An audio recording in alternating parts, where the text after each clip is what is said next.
Hello नमस्कार हर हर महादेव। स्वागत है आप सभी का रैंकर्स एजुकेयर के इस ऑनलाइन लर्निंग प्लेटफॉर्म पे।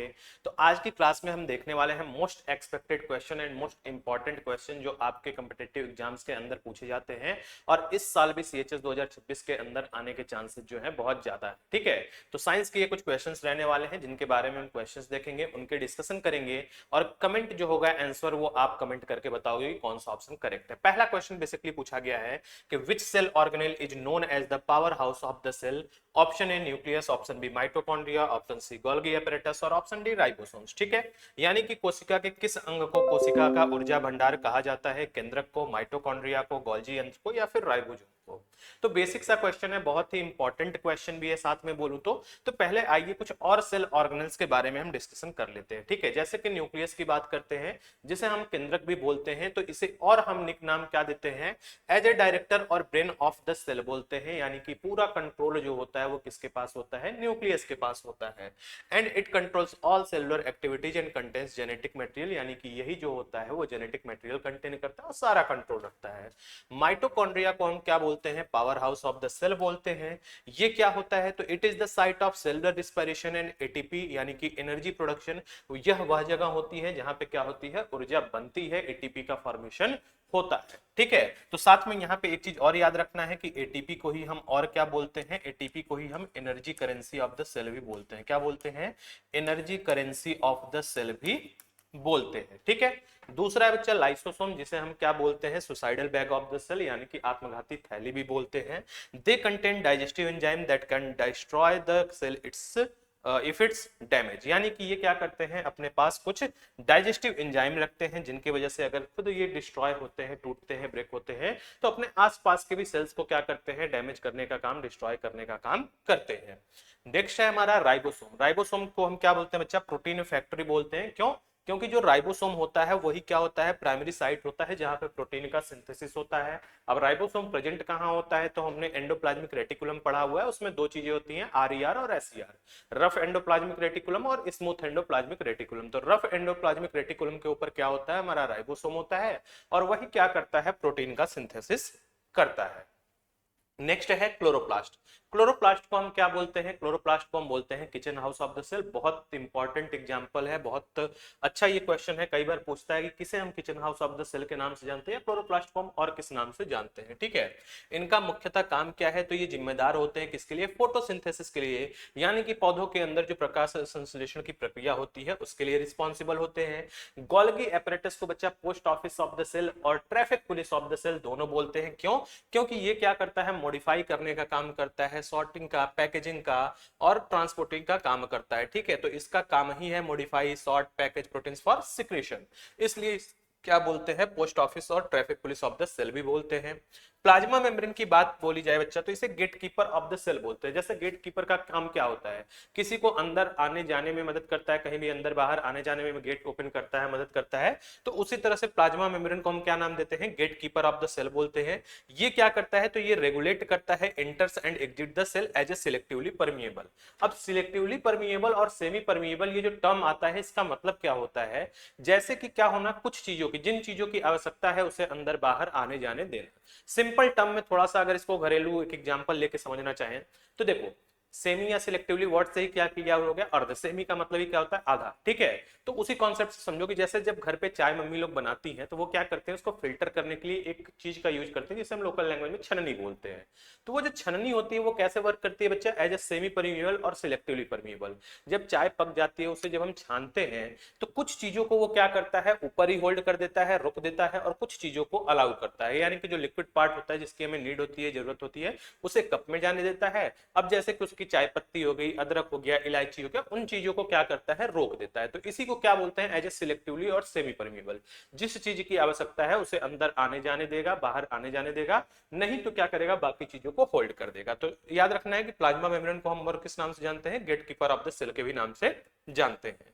नेक्स्ट है बच्चा एंडोप्लाज्मिक रेटिकुलम। अब एंडोप्लाज्मिक रेटिकुलम जिसको शॉर्ट में हम ईआर भी लिखते हैं, इसे हम सर्कुलेटरी सिस्टम या फ्रेमवर्क के भी नाम से जानते हैं। किस नाम से बच्चा? सर्कुलेटरी सिस्टम, परिसंचरण तंत्र या फिर फ्रेमवर्क भी बोलते हैं। क्यों? क्योंकि it act as a transport network for proteins and lipids. यानी कि इसका मुख्य काम क्या है? तो ये एज ए नेटवर्क काम करता है, ट्रांसपोर्ट नेटवर्क काम करता है, किसके लिए? प्रोटीन और लिपिड के लिए।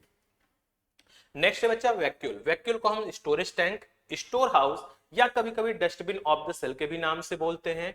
It stores water, waste and nutrient. ये क्या करता है, वाटर को, वेस्ट को और न्यूट्रिएंट को क्या करता है, बेसिकली स्टोर करने का काम करता है। और याद रखना है कि मैक्सिमम ये ज्यादातर कहां देखने को मिलते हैं, तो प्लांट्स के अंदर देखने को मिलते हैं और बड़े बड़े वैक्यूल्स होते हैं जो स्टोरेज का काम करते हैं। ठीक है, दूसरा है, लास्ट है हमारा न्यूक्लियोलस, जिसे हम राइबोसोम फैक्ट्री बोलते हैं। यानी कि ये एक स्पेसिफिक एरिया होता है with in the nucleus, nucleus केंद्रक के अंदर, जहां पे राइबोसोम्स जो होते हैं वो बनते हैं। और राइबोसोम्स का भी अभी हमने पढ़ा था कि क्या कार्य करते हैं बच्चा। तो राइबोसोम्स जो होते हैं सर, वो प्रोटीन के सिंथेसिस में वर्क करते हैं, उन्हें प्रोटीन फैक्ट्री के भी नाम से जाना जाता है। तो ये कुछ इंपॉर्टेंट सेल ऑर्गेनेल्स हैं जिनके कुछ फंक्शंस हैं और साथ में उनके सेकंड नेम या निक नेम है। ठीक है, तो हमारा क्वेश्चन बेसिकली क्या पूछा था कि which cell organelle is known as the power house of the cell. तो अब आप कमेंट करके बताएंगे कि कौन सा ऑप्शन करेक्ट होगा। ऑप्शन ए होगा, बी होगा, सी होगा या डी होगा। न्यूक्लियस, माइटोकॉन्ड्रिया, गोल्गी apparatus या फिर राइबोसोम में से कौन सा ऑप्शन करेक्ट होगा, अब ये आप कमेंट करके बताएंगे। ठीक है, चलते हैं हम दूसरे क्वेश्चन की तरफ। दूसरा इंपॉर्टेंट क्वेश्चन क्या पूछा गया बच्चा कि the pressure exerted bye a liquid dash with the increase in depth. यानी किसी द्रव द्वारा लगाया गया दाब गहराई में वृद्धि के साथ गैप होता है, क्या डिक्रीज होता है, घटता है, रिमेन्स सेम स्थिर रहता है, इंक्रीज होता है, बढ़ता है, या फर्स्ट इंक्रीज देन डिक्रीज, पहले बढ़ता है फिर घटता है। जितना हम डेप्थ में जाएंगे, जितना गहराई में जाएंगे, तो प्रेशर के साथ क्या होता है, वो डिक्रीज होता है, समान रहता है, बढ़ता है, या पहले इंक्रीज होता है बाद में डिक्रीज होता है। तो आइए इस पे भी पहले एनालिसिस कर लेते हैं, कुछ टर्म्स को समझ लेते हैं। यहां पे देखिए बोला गया है कि the pressure at any point in liquid depends on three main factors. तीन मेन फैक्टर्स हो सकते हैं, कौन कौन से। पहला है बच्चा डेप्थ, पहला फैक्टर कौन सा है, डेप्थ है। दूसरा कौन सा है, डेंसिटी है। और तीसरा कौन सा है, ग्रेविटी है। ठीक है, डेंसिटी को हम बेसिकली इस तरह के साइन से डिनोट करते हैं। ठीक है, अब डेप्थ क्या है बच्चा, तो pressure is directly proportion to the depth. यानी कि जो प्रेशर है वो डेप्थ से क्या है, डायरेक्टली प्रोपोर्शन है। जितना ज्यादा डेप्थ में हम जाएंगे, जितनी गहराई में जाएंगे, उतना प्रेशर क्या होता जाएगा, बढ़ता जाएगा। जितनी गहराई से ऊपर रहेंगे, जितनी कम गहराई रहेगी, उतना ही कम प्रेशर रहेगा। और जितनी ज्यादा गहराई में जाएंगे, जितना गहराई बढ़ेगा, उतना प्रेशर भी क्या होगा, बढ़ेगा। ठीक है, नेक्स्ट है डेंसिटी। दूसरा फैक्टर क्या है, density. Pressure depends on how heavy और डेंस द लिक्विड इज। यानी कि प्रेशर इस पे भी डिपेंड करता है कि जो लिक्विड है वो कितना हैवी है, कितना डेंस है, कितना घनत्व वाला है। ठीक है, एग्जांपल के तौर पे sea water exerts more pressure than fresh water at the same depth. यानी अगर सेम डेप्थ की बात करें, सेम गहराई की बात करें, तो उस पे जो सी वाटर है वो ज्यादा प्रेशर एक्सर्ट करता है as compare to fresh water, क्योंकि उसके अंदर क्या है, डेंसिटी ज्यादा है, सॉल्ट होती है, तो इस वजह से वो डेंस होते हैं। एंड तीसरा फैक्टर है बच्चा gravity, the force pulling the liquid downwards. यानी कि जो फोर्स होता है वो क्या करता है, लिक्विड को डाउनवर्ड क्या करता है, खींचने का काम करता है। जैसे एग्जांपल्स की बात करें, डैम कंस्ट्रक्शन की जो बांध बनाए जाते हैं, तो उसमें क्या बोला गया है कि the walls of a dam are always made much thicker at the bottom and then at the top. यानी कि टॉप के कंपैरिजन में, ऊपर वाले हिस्से के कंपैरिजन में जो नीचे का हिस्सा होता है उसे ज्यादा ब्रॉड किया जाता है, ज्यादा चौड़ा बनाया जाता है। क्यों, this is because the water pressure at the bottom is massive and the structure needs extra strength to withstand it. यानी कि जितनी गहराई की बात करेंगे, उतना वहां पे वाटर का जो प्रेशर होगा वो अधिक होगा, तो उसके साथ जो डैम है वो खड़ा रह पाए, वो बना रह पाए, इसलिए जो नीचे का हिस्सा होता है उसे हम क्या करते हैं, ब्रॉडर करते हैं as compare to upper portion. ठीक है, तो तीन चीजें क्या है इसमें हमारे लिए इंपॉर्टेंट हैं। ठीक है, अब हमसे क्वेश्चन क्या पूछा गया था बच्चा कि the pressure exerted bye a liquid gap with the increase in depth. यानी कि गहराई के साथ साथ अगर प्रेशर की बात करें तो वो क्या होगा, डिक्रीज होगा, रिमेन सेम, इंक्रीज होगा, या पहले इंक्रीज होगा और बाद में डिक्रीज होगा। तो कमेंट करके आप बताएंगे क्वेश्चन नंबर 2 के लिए कौन सा ऑप्शन करेक्ट होगा, option A, B, C, D में से। ठीक है, बढ़ते हैं हम तीसरे क्वेश्चन, जो हमारा तीसरा इंपॉर्टेंट क्वेश्चन है। Which of the following is a non-metal that conducts electricity? यानी निम्नलिखित में से कौन सा अधातु विद्युत का चालक है। एक तरह से ये क्वेश्चन थोड़ा एक्सेप्शन बेस्ड पूछा गया है, अपवाद की तरह पूछा गया है, क्योंकि मेनली हमने क्या पढ़ा हुआ है कि जो मेटल्स होता है वो एज ए कंडक्टर यूज करता है, यूज होता है, और जो नॉन मेटल्स होते हैं वो एज ए इंसुलेटर यूज होते हैं। ठीक है, तो यहाँ पे बेसिकली क्या क्वेश्चन पूछा कि कौन सा ऐसा नॉन मेटल है जो इलेक्ट्रिसिटी कंडक्ट करता है। ऑप्शन ए है सल्फर, ऑप्शन बी है ग्रेफाइट, ऑप्शन सी है फास्फोरस एंड ऑप्शन डी है आयोडीन। तो आइए कुछ जो एक्सेप्शंस या इनके बारे में जो चीजें हैं उनको थोड़ा एनालिसिस करते हैं। ठीक है, चलिए फिजिकल स्टेट एक्सेप्शन की बात कर लेते हैं। सबसे पहला द लिक्विड मेटल, ठीक है, किसके हम बात करने वाले हैं, ऐसा मेटल जो लिक्विड स्टेट में हो। Usually metals are solid at room temperature, room temperature यानी कि बस जब रूम टेम्परेचर की बात की जा रही है मतलब 25 डिग्री सेल्सियस की अप्रॉक्स बात की जा रही है।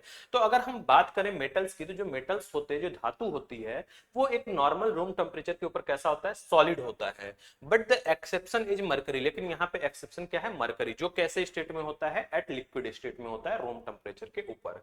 तो अब यहाँ पे ये एक्सेप्शन है, और एक्सेप्शन वाले क्वेश्चंस के पूछने के चांसेस जो होते हैं वो हमेशा ज्यादा होते हैं, तो इसको थोड़ा ध्यान से देख लीजिएगा। दूसरा है द लिक्विड नॉन मेटल, ठीक है, ऐसा नॉन मेटल जो किस फॉर्म में है, लिक्विड फॉर्म में है। Most non metals are gaseous और सॉलिड्स, यानी कि जितने भी नॉन मेटल्स होते हैं, अधातु होती हैं, वो या तो गैसेज या सॉलिड के फॉर्म में होती हैं। बट एक्सेप्शन की बात की गई है, जैसे कि बच्चा bromine, which is the only non metal that is liquid at room temperature, यानी कि ब्रोमीन एकमात्र ऐसा अधातु है जो कि रूम टेम्परेचर के ऊपर लिक्विड फॉर्म में प्रेजेंट है। ठीक है, तो जितने भी एक्सेप्शन बताता जा रहा हूं वो सारे रटते जाना, अच्छे से क्लियर कर लेना। Next hardness and softness exception के बेसिस पे बात करते हैं। जैसे सॉफ्ट मेटल, वैसे तो मेटल्स धातु जो है वह कैसे होते हैं, हार्ड इन नेचर होते हैं, ठीक है। तो metals are typically hard, metals कैसे होते हैं, धातु कैसे होते हैं, हार्ड होते हैं। However sodium and potassium are so soft they can cut that they can be easily cut with a knife, यानी कि ऐसे तो जो धातु होते हैं वो हार्ड नेचर के होते हैं, बट यहाँ कुछ एक्सेप्शन है, जैसे कि बच्चा सोडियम और पोटेशियम, ये बहुत ही सॉफ्ट मेटल्स होते हैं जिनको इजीली नाइफ के द्वारा, चाकू के द्वारा क्या किया जा सकता है, काटा जा सकता है। नेक्स्ट है हार्डेस्ट मेटल्स, किसकी बात की गई है, हार्डेस्ट नॉन मेटल, सॉरी किसकी बात की गई है, हार्डेस्ट नॉन मेटल की बात की गई है। Non metals are generally brittle and soft, जो नॉन मेटल्स होते हैं जनरली सॉफ्ट टाइप होते हैं, बट यहाँ पे एक्सेप्शन है बच्चा, however diamond an allotrope of carbon is the hardest natural substance known on earth, यानी कि डायमंड एकमात्र हमारा ऐसा नॉन मेटल, एक नेचुरल नॉन मेटल है हमारे अर्थ के ऊपर जो क्या है, हार्डेस्ट सब्सटेंस है, क्या है, हार्डेस्ट सब्सटेंस है। तो ये सारे क्या हैं, कुछ एक्सेप्शंस हैं, तो एक्सेप्शंस को आपको ध्यान देना है। लस्टर का मतलब होता है बच्चा चमकीला, साइन वाला, ठीक है। अब इसमें बात कर लेते हैं lustrous non metal. Non metal generally जो होते हैं वो डल होते हैं, ठीक है, बट अब कौन सा ऐसा नॉन मेटल है जो क्या है, लस्टरस है, यानी चमकीला है। तो non metals are usually dull in appearance, यानी कि कैसे होते हैं, डल दिखते हैं। And the exception is iodine, यहाँ पे एक्सेप्शन क्या है बच्चा, आयोडीन है, which has a natural metallic like shine और लस्टर, यानी कि इसके पास जैसे मेटेलिक जो मेटल्स होते हैं, धातु होते हैं, उस तरह से चमकने वाले चमकीले नेचर वाला ये होता है। तो लस्टरस नॉन मेटल की बात की जाए तो यहाँ पे एक्सेप्शन क्या होगा हमारा, आयोडीन होगा। लास्ट है बच्चा melting point exception, low melting point metals. अब कौन सा ऐसा मेटल्स है जिनके जो मेल्टिंग पॉइंट है वो क्या है, लो है। तो metals generally have high melting point, जितने भी धातु होते हैं उनकी जो मेल्टिंग पॉइंट होती है वो हाई होती है। But however gallium and caesium have such low melting points that they will melt simply by the heat of your palm, यानी कि मैक्सिमम जो हमारे मेटल्स होते हैं, धातु होते हैं, वो जनरली कैसे होते हैं, हाई मेल्टिंग पॉइंट वाले होते हैं। बट अगर गैलियम और सीजियम की बात करें तो ये इतने सॉफ्ट होते हैं कि अगर हमारे पाम यानी कि हथेली की गर्मी से भी ये क्या हो सकते हैं, मेल्ट हो सकते हैं, पिघल सकते हैं। तो यहाँ पे ये कुछ एक्सेप्शंस बताए गए हैं, ये एक्सेप्शंस आप बहुत ही क्लियर रखिएगा, ठीक है। तो क्वेश्चन क्या था हमारा कि which of the following is a non metal that conducts electricity, कौन सा ऐसा नॉन मेटल है जो क्या कर सकता है, इलेक्ट्रिसिटी कंडक्ट कर सकता है, यह आपको कमेंट करके बताना है, ठीक है। ऑप्शन ए है सल्फर, ऑप्शन बी है ग्रेफाइट, ऑप्शन सी है फास्फोरस, ऑप्शन डी है आयोडीन। जिस क्वेश्चंस के आंसर आपको न आए, न मिले, उस क्वेश्चन को आप कमेंट में क्वेश्चन नंबर मेंशन करके आंसर कमेंट कर दीजिएगा, उसके रिस्पांस आपको दे दिए जाएंगे, ठीक है। तो चलिए बढ़ते हैं क्वेश्चन नंबर 4 की तरफ। आई थिंक सो यहाँ पे जितने भी मैंने एक्सेप्शंस बताए हैं वो आप अच्छे से तैयार कर लोगे, क्योंकि देखो एक्सेप्शन से ही क्वेश्चंस जो होते हैं वो सबसे ज्यादा बनते हैं, सबसे ज्यादा पूछे जाते हैं, ठीक है। चलिए भाई, चौथा क्वेश्चन हमसे पूछा गया है कि the process of conversion of sugar into alcohol is called, चीनी को अल्कोहल में परिवर्तित करने की प्रक्रिया को क्या कहते हैं, नाइट्रोजन फिक्सेशन कहते हैं, मोल्डिंग कहते हैं, फर्मेंटेशन कहते हैं, या फिर इन्फेक्शन कहते हैं। नाइट्रोजन फिक्सेशन का मतलब क्या होता है बच्चा, जो नाइट्रोजन स्थिरीकरण होता है, यानी कि जो एटमॉस्फेरिक नाइट्रोजन होता है जिसका फिक्सेशन किया जाता है सॉइल के अंदर, वो हो गया। मोल्डिंग का मतलब होता है कि जो फंगस, किसी भी खाने के ऊपर जब फंगस लगता है, दहिया लगता है, तो उसे हम क्या बोलते हैं, मोल्डिंग बोलते हैं। फर्मेंटेशन का मतलब एक तरह से आप समझ सकते हो किवनकन यानी कि बेसिकली सड़ना एक तरह से बोल सकते हो, और इन्फेक्शन यानी कि जब क्या होता है किसी भी ह्यूमन बॉडी के अंदर, किसी भी ऑर्गेनिज्म के अंदर जब कोई पैथोजन आ जाता है, कोई डिजीज कॉजिंग एजेंट आ जाता है जिसकी वजह से जो भी सिम्टम्स वगैरह आते हैं तो उसे इन्फेक्शन बोलते हैं। ठीक है, तो आइए बाकी टर्म्स को समझते हैं। सबसे पहला जो इंपॉर्टेंट आपको कुछ माइक्रो ऑर्गेनिज्म याद रख के चलना है जो मिल्क टू कर्ड में कन्वर्ट करने का काम करता है, उसे हम क्या बोलते हैं, लैक्टोबैसिलस बोलते हैं। क्या बोलते हैं बच्चा, लैक्टोबैसिलस बोलते हैं, जिसे हम शॉर्ट में लैब बैक्टीरिया भी बोलते हैं। शॉर्ट में इसे हम क्या बोलते हैं, लैब बैक्टीरिया भी बोलते हैं, जो क्या करता है, कन्वर्ट करने का काम करता है लैक्टोज शुगर को मिल्क के अंदर इनटू लैक्टिक एसिड के फॉर्म में। ठीक है, दूसरा है atmospheric nitrogen to soil nitrogen. This is nitrogen fixation, अभी अभी बताया था। ठीक है, it is performed by bacteria like rhizobium found in root nodules of pulses and blue green algae. यानी कि ये जो एटमॉस्फेरिक नाइट्रोजन को सॉइल नाइट्रोजन के अंदर कन्वर्ट करते हैं, हमारे ऑप्शन ए में भी दिया गया है। तो ये कहाँ होते हैं, किसके द्वारा होते हैं, तो जैसे राइजोबियम हो गया। ठीक है, ये कहाँ पाया जाता है राइजोबियम, तो found in root nodules of pulses, जो भी दलहनी फसलें होती हैं उनके रूट नोड्यूल के अंदर, गांठों के अंदर ये पाए जाते हैं, जो मोस्टली नाइट्रोजन फिक्सेशन का काम करते हैं। और कौन है, तो ब्लू ग्रीन एल्गी, जिसे हम और क्या बोलते हैं बच्चा, तो इसका सेकंड नेम भी आपको याद रखना है, इसे हम साइनोबैक्टीरिया के भी नाम से जानते हैं। क्या बोलते हैं इसे हम, साइनोबैक्टीरिया के भी नाम से जानते हैं। ठीक है, तो याद रखिएगा। नेक्स्ट है बच्चा pasteurisation. What is pasteurisation, a process discovered by Louis Pasteur. किसके द्वारा ये खोजा गया है, तो लुईज पास्चर के द्वारा खोजा गया है। Who also discovered the fermentation in 1857, और जिन्होंने किस चीज का और डिस्कवरी किया हुआ है, तो फर्मेंटेशन का भी डिस्कवरी किया हुआ है। कब, 1857 के दौरान। कब, 1857 के अंदर।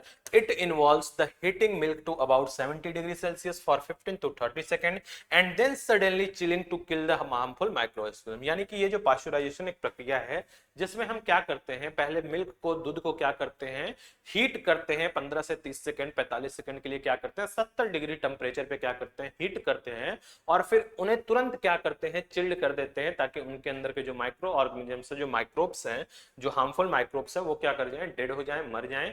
ठीक है, तो इस प्रोसेस को हम क्या बोलते हैं, पाश्चराइजेशन बोलते हैं। पाश्चराइजेशन किसके द्वारा डिस्कवर्ड किया गया है, और फर्मेंटेशन किसके द्वारा डिस्कवर्ड किया है, कब किया गया है, इस चीज को, पॉइंट को भी आपको क्या करना है, नोट कर लेना है। ठीक है, आइए कुछ प्रैक्टिकल एग्जांपल देखते हैं फर्मेंटेशन के बारे में। जैसे कि बेकिंग ब्रेड, सबसे पहले बात की जाए जो ब्रेड बनता है उसमें, तो हम क्या करते हैं, yeast is added to flour, जो भी फ्लोर होता है, आटा होता है, उसके अंदर ईस्ट को यूज किया जाता है, ऐड किया जाता है।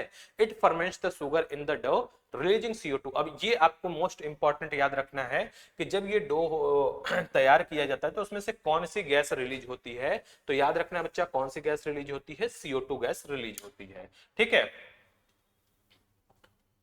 This gas makes the dough rise and gives bread is spongy in texture. अब ये गैस क्या करती है, तो जो डो होता है उसको फूलने में, राइज करने का मतलब फूलने में मदद करती है, ताकि जो ब्रेड है वो, इसका जो टेक्सचर है, जो आटा है, वो क्या होना चाहिए, स्पंजी दिखना चाहिए। ठीक है, इडली एंड डोसा बैटर, घर पे जब मम्मी लोग इडली या डोसा बनाते हैं तो उसमें देखा होगा कि सॉर टेस्ट, थोड़ा खट्टा टेस्ट आता है, फ्लफीनेस होता है, यानी कि जो बैटर होता है वो क्या होता है, फूल जाता है। किसकी वजह से, तो from natural fermentation by bacteria and east, यानी कि कुछ बैक्टीरिया और कुछ ईस्ट की वजह से जब वो फर्मेंटेशन होता है, जब एक तरह से उसको बोल सकते हैं कि सड़ता है, तो वो क्या करता है, फूल जाता है। ठीक है, नेक्स्ट है vinegar production. Acetic acid bacteria, कौन से, ध्यान देना, acetic acid bacteria ferment alcohol into the vinegar, यानी कि एसिटिक एसिड के अंदर कन्वर्ट करने का काम करते हैं। कौन, एसिटिक एसिड बैक्टीरिया। ठीक है, तो कुछ यहाँ पे टर्म्स हमने समझ लिए, प्रैक्टिकल एग्जांपल समझ लिए। ठीक है, कौन इंपॉर्टेंट कुछ हमारे जो माइक्रो ऑर्गेनिजम्स हैं, ठीक है, जैसे बैक्टीरियम में लैक्टोबैसिलस हो गया, राइजोबियम हो गया, ब्लू ग्रीन एल्गी हो गया। ठीक है, पाश्चराइजेशन क्या होता है, ये सारे टर्म्स हमने समझ लिए। अब हमारा क्वेश्चन क्या था कि कौन सा ऐसा प्रोसेस है, कौन सी ऐसी प्रक्रिया है जिसमें जो अल्कोहल होता है वो परिवर्तित करने की प्रक्रिया को क्या कहते हैं, चीनी को अल्कोहल में परिवर्तित करने की प्रक्रिया को क्या कहते हैं, नाइट्रोजन फिक्सीकरण, फिक्सेशन या फिर मोल्डिंग यानी कि फफूंदीकरण, फर्मेंटेशन यानी कि वनकन, और इन्फेक्शन यानी कि संक्रमण। तो मुझे लगता है कि अब आपका कॉन्सेप्ट क्लियर हो गया होगा। तो आप लोग कमेंट करके बताएंगे कौन सा ऑप्शन करेक्ट होगा क्वेश्चन नंबर 4 के लिए। और जिन बच्चों को, मैं बार बार बोल रहा हूं, जिन बच्चों को क्वेश्चन ना समझ में, जिन बच्चों को ऑप्शन ना मिले, आंसर ना मिले, तो वो डायरेक्टली कमेंट में क्वेश्चन नंबर मेंशन करके वहां पे आंसर्स लिख देंगे, मैं उनको रिप्लाई कर दूंगा। ठीक है, चलिए भाई आते हैं क्वेश्चन नंबर 5 की तरफ। क्वेश्चन नंबर 5 क्या पूछा हुआ है कि a mirror which always forms a virtual erect and diminished image of an object is, यानी कि वह दर्पण जो किसी वस्तु का हमेशा आभासी, सीधा और छोटा प्रतिबिंब बनाता है कहलाता है क्या? Concave mirror, convex mirror, plane mirror या फिर नन ऑफ दीज, यानी कि अवतल दर्पण, उत्तल दर्पण, समतल दर्पण या फिर इनमें से कोई नहीं। तो आइए जो भी इनके real image, virtual image form होते हैं उनके बारे में पहले समझते हैं कि किस तरह का कैसा इमेज फॉर्म होता है, इसको देखते हैं। ठीक है, तो यहाँ कुछ मिरर टाइप दिया हुआ है। जनरली प्लेन मिरर क्या होता है, कॉन्वेक्स मिरर क्या होता है, कॉनकेव मिरर क्या होता है, इमेज का नेचर कैसा है, इमेज का साइज कैसा है और रियल वर्ल्ड एग्जाम्पल क्या होते हैं। ठीक है, तो सबसे पहले हम बात करते हैं प्लेन मिरर की, जिसमें जो इमेज नेचर होता है वो कैसा होता है, ऑलवेज वर्चुअल एंड इरेक्ट होता है। कैसा होता है बच्चा, वर्चुअल एंड इरेक्ट होगा। इमेज की साइज की बात करें तो सेम साइज एज ऑब्जेक्ट, जितना बड़ा हमारा ऑब्जेक्ट होगा उसी साइज का सेम हमें देखने को मिलेगा। जैसे कि ड्रेसिंग टेबल मिरर, जो ड्रेसिंग टेबल के अंदर मिरर लगा हुआ आता है तो उसमें क्या होता है, सेम साइज देखने को मिलता है, virtual and erect image form होती है, याद रखिएगा। दूसरा बच्चा कॉन्वेक्स मिरर, इसके अंदर भी वर्चुअल एंड इरेक्ट होता है, बट क्या बोला गया है, डिमिनिश्ड। डिमिनिश्ड का मतलब होता है स्मॉलर देन द ऑब्जेक्ट, जितना बड़ा ऑब्जेक्ट होगा उससे जो इमेज फॉर्म होगी वो कैसी होगी, छोटी होगी। ठीक है, दिखने में कैसा होगा, छोटी होगी। रियर व्यू मिरर इन कार्स, जो कार के अंदर मिरर लगे होते हैं, देखा हुआ है, उनके अंदर अगर चीजों को देखो तो चीजें बड़ी होती हैं, बट इमेज कैसा बनता है, छोटा बनता है। नेक्स्ट है concave mirror, real and inverted, mostly real and inverted बनेगा। Can be enlarged, same और स्मॉल, या तो बहुत बड़ा हो सकता है, सेम हो सकता है, या स्मॉल भी हो सकता है। खास करके ये कहां देखने को मिलता है, डेंटिस्ट मिरर के अंदर या सेविंग मिरर के अंदर, यानी कि जब सैलून वगैरह में जाते होगे तो देखते होगे पीछे साइड कई सारे मिरर लगे होते हैं। कभी कभी आपकी क्या देखने को मिलता है, बड़ा देखने को मिलता है, कहीं स्मॉलर देखने को मिलता है। तो इसमें जो इमेज फॉर्म होगी वो लार्ज भी हो सकती है, सेम भी हो सकती है, या फिर स्मॉल भी हो सकती है, छोटी भी हो सकती है। ठीक है, अब हमारा क्वेश्चन क्या पूछा गया था, हम क्वेश्चन को देख लेते हैं। बेसिकली बच्चा हमसे क्वेश्चन पूछा गया था कि a mirror which always forms a virtual erect and diminished image of an object is. ठीक है, क्या बोला गया है, concave mirror, convex mirror, plane mirror या फिर नन ऑफ दीज। अवतल दर्पण, उत्तल दर्पण, समतल दर्पण या फिर इनमें से कोई नहीं। तो अब इसका जो कमेंट होगा वो आप करके बताएंगे कि कौन सा ऑप्शन करेक्ट होगा क्वेश्चन नंबर 5वें के लिए। तो 5 क्वेश्चन मैं आपको एज ए होमवर्क के तौर पे दे रहा हूं, सभी लोग क्या करोगे, इसके बारे में और डिटेल स्टडी करोगे और इसमें के जो भी ऑप्शंस होंगे वो सभी लोग कमेंट करोगे। पांचों क्वेश्चंस एक बार फिर से रिपीट कर देता हूं शॉर्ट में कि 5 क्वेश्चन आपसे क्या क्या पूछे गए हैं। ठीक है, तो सबसे पहला जो हमारा क्वेश्चन था वो बहुत ही बेसिक सा क्वेश्चन पूछा गया है, किस सेल ऑर्गेनेल को हम power house of the cell बोलते हैं। ठीक है, दूसरा पूछा गया कि pressure exerted by liquid with the increasing depth, यानी किस द्रव्य द्वारा लगाया किसी द्रव द्वारा लगाया गया दाब गहराई में वृद्धि के साथ क्या होता है। ठीक है, तीसरा क्वेश्चन हमारा जो पूछा गया था वो था which of the following is a non metal that conducts electricity, यानी कुछ एक्सेप्शन वाले क्वेश्चन कि कौन सा ऐसा नॉन मेटल है, कौन सा ऐसा अधातु है जो विद्युत का चालक है। ठीक है, चौथा क्वेश्चन मैंने आपसे पूछा कि the process of conversion of sugar into alcohol is called, चीनी को अल्कोहल में परिवर्तित करने की प्रक्रिया को क्या कहते हैं। और पांचवा क्वेश्चन जो आपसे पूछा गया है वह है अ mirror which always forms a virtual erect and diminished image of an object is, यानी कि वह दर्पण जो किसी वस्तु को हमेशा आभासी, सीधा और छोटा प्रतिबिंब बनाता है कहलाता है क्या। तो पांचों क्वेश्चंस के आप सटीक आंसर अपने कमेंट सेक्शन में दोगे क्वेश्चन नंबर मेंशन करके। और अगर किसी को क्वेश्चन नहीं आता है, आंसर नहीं मिलता है, तो आप, मैंने पहले ही बताया कि क्या करना है, नॉर्मल क्वेश्चन नंबर मेंशन करना है, वहां पे आंसर करके कमेंट कर देना है। ठीक है, तो ऐसे ही इंपॉर्टेंट क्वेश्चंस के साथ जुड़े रहने के लिए, ऐसे ही इंटरेस्टिंग क्वेश्चंस को करने के लिए फॉलो करें चैनल, हमारे चैनल रैंकर्स एजुकेट। ठीक है।